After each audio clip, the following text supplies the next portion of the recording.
আপনি কি জানেন, এক বাচ্চা থানায় ফোন করে বলল, হ্যালো এটা কি থানা? পুলিশ বলল, হ্যাঁ এটা থানা। বাচ্চা বলল, আপনি কে বলছেন? পুলিশ বলল, আমি ওসি বলছি। বাচ্চা বলল, আপনার হাতে লাঠি আছে? তখন পুলিশ বলল, হ্যাঁ আছে। বাচ্চাটি বলল, তাহলে ওটা নিজের পেছনে ঢুকিয়ে নিন। ফোন কেটে গেল। ওসি সাহেব চুপ করে রইলেন। একটু পরে আবার ফোন রিসিভ করতেই প্রশ্ন। বাচ্চা বলল, হ্যালো এটা কি থানা? পুলিশ বলল, হ্যাঁ এটা থানা। বাচ্চা বলল, আপনি কে বলছেন? পুলিশ বুঝতে পারলো সেই বিচ্ছুটাই আবার ফোন করেছে। ওসি সাহেব সাবধানে জবাব দিলেন, আমি ওসি বলছি।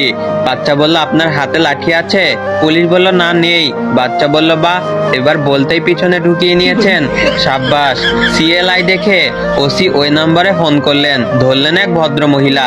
ওসি সাহেব বললেন, আমি থানা থেকে ওসি বলছি। এই নাম্বার থেকে একটি বাচ্চা ছেলে আমাকে ফোন করেছিল, বলছে হাতের লাঠিটা নিজের পেছনে ঢুকিয়ে নিন। বাচ্চার মা বলল, এমা কখন? পুলিশটি বলল, মিনিট 10 আগে। বাচ্চার মা বলল, ছি ছি, বের করে ফেলুন।